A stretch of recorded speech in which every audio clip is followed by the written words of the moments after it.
What's up guys, welcome to our YouTube channel and a new video। तो भाई इस video में आज हम बात करने वाले हैं प्रोमोटर होल्डिंग के बारे में। व्हाट इज प्रोमोटर होल्डिंग और क्यों ये इंपॉर्टेंट है हमारे लिए, और जब भी आप इन्वेस्ट करें किसी स्टॉक में तो प्रोमोटर होल्डिंग क्यों आपको ज़रूर चेक करनी चाहिए। तो इस वीडियो में इस बारे में बात करने वाले हैं। तो लेट्स बिगिन।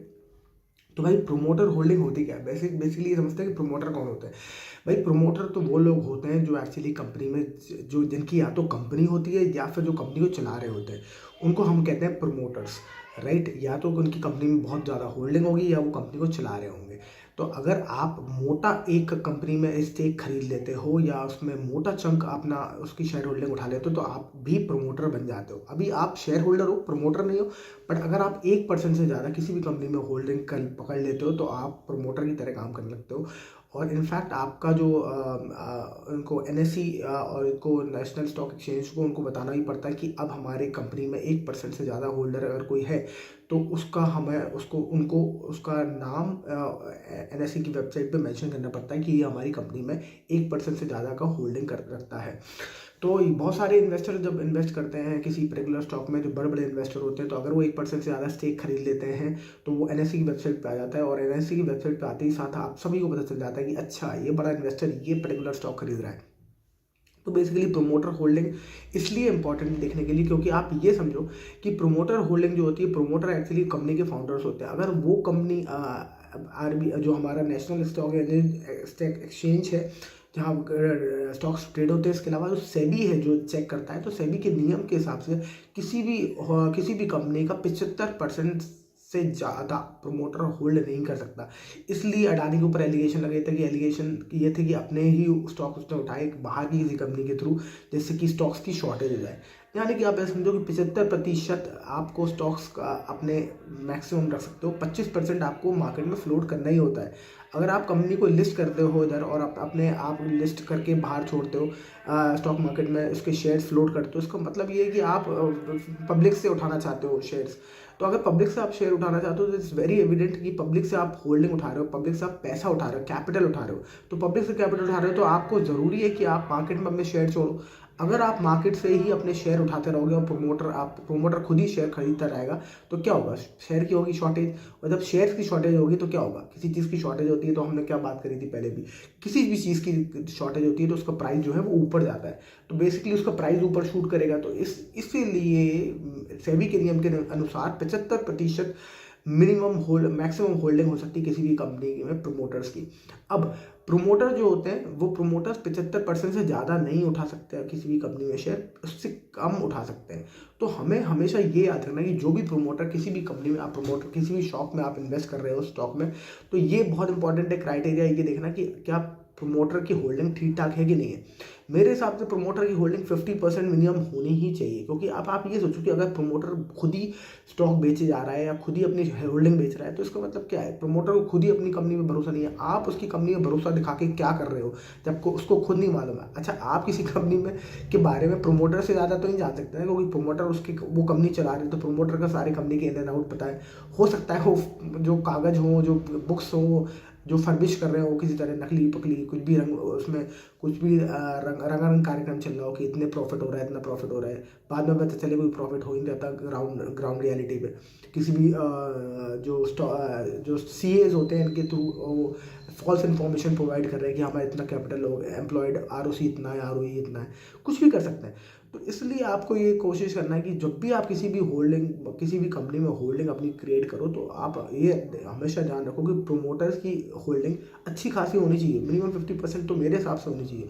कई बार क्या होता है, प्रोमोटर होल्डिंग बेच देता है अपनी और बाकी लोग खरीद लेते हैं, और FIIs और DIIs खरीद लेते हैं। उसके बारे में भी हम बात करेंगे वो कौन होते हैं। तो FIIs क्या होते हैं? FIIs होते हैं फॉरेन इंस्टीट्यूशनल इन्वेस्टर्स, और DII होते हैं domestic institutional investor. DII basically India के बड़े बड़े इन्वेस्टर्स जो बड़े बड़े DII हैं, जैसे कि म्यूचुअल फंड भी DII में आता है।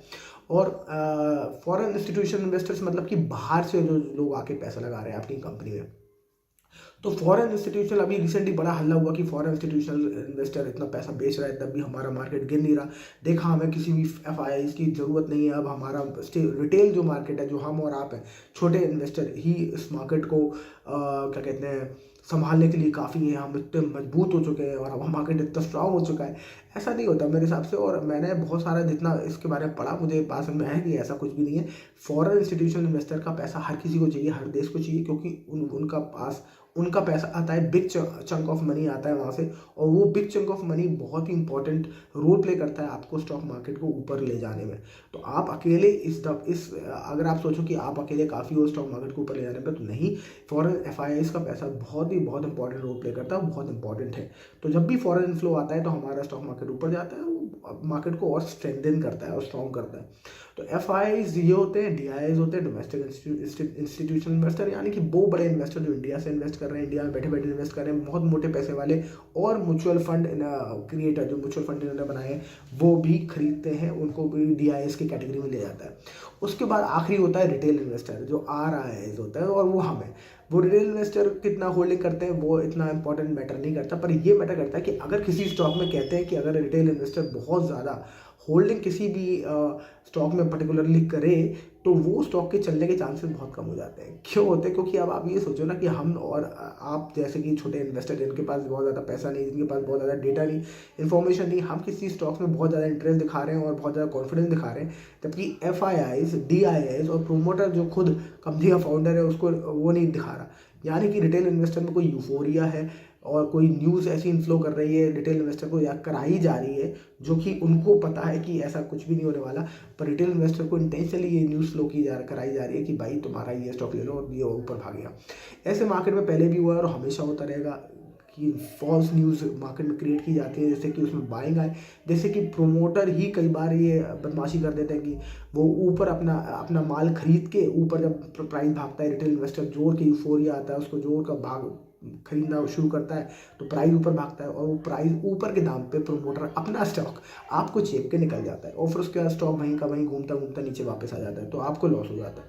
तो आप हमेशा याद रखिए कि ये शेयर होल्डिंग जो पैटर्न है वो बहुत इंपॉर्टेंट है। जब भी आप किसी स्टॉक में अपनी पोजीशन बनाने की कोशिश करें, प्रोमोटर होल्डिंग, एफआईआईज, डीआईआईज और रिटेल इन्वेस्टर, ये चारों प्रोमोटर जो चारों होल्डिंग्स हैं आपको हमेशा चेक करना चाहिए और याद रखना चाहिए कि प्रोमोटर होल्डिंग को आपको बहुत इंपॉर्टेंट दिखानी है। एफआईआईज को भी आप ड्यू इंपॉर्टेंस दिखा सकते हैं, क्योंकि एफआईआईज कई बार रॉन्ग भी हो जाते हैं, तो इनके पास बहुत मोटा पैसा होता है, तो इनके लिए बहुत ज़्यादा फर्क नहीं पड़ता अगर वो रॉन्ग भी हो जाते हैं, क्योंकि वो बहुत जगह अपनी स्क्रिप्ट्स में इन्वेस्ट करते हैं तो इतना फ़र्क नहीं पड़ता।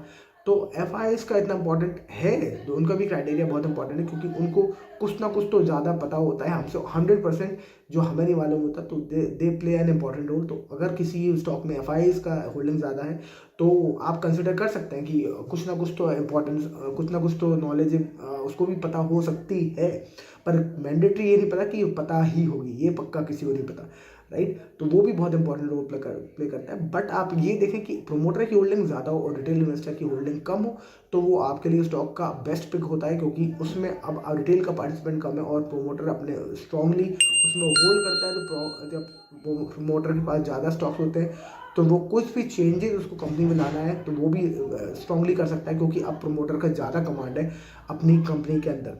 सो आई होप इससे आपको पता चला हो और कुछ नई चीज़ें सीखने को मिली हो, और आपको पता चला हो क्यों एफआईआईज, डीआईआईज इंपॉर्टेंट है हमारे मार्केट के लिए, इक्वली प्रोमोटर सबसे ज़्यादा इंपॉर्टेंट क्यों है और रिटेल इन्वेस्टर इतना कम इंपॉर्टेंट क्यों है। So I hope you will find this video interesting. If yes, like, share and subscribe, and I will see you in the next video. Thank you so much for watching. Bye bye.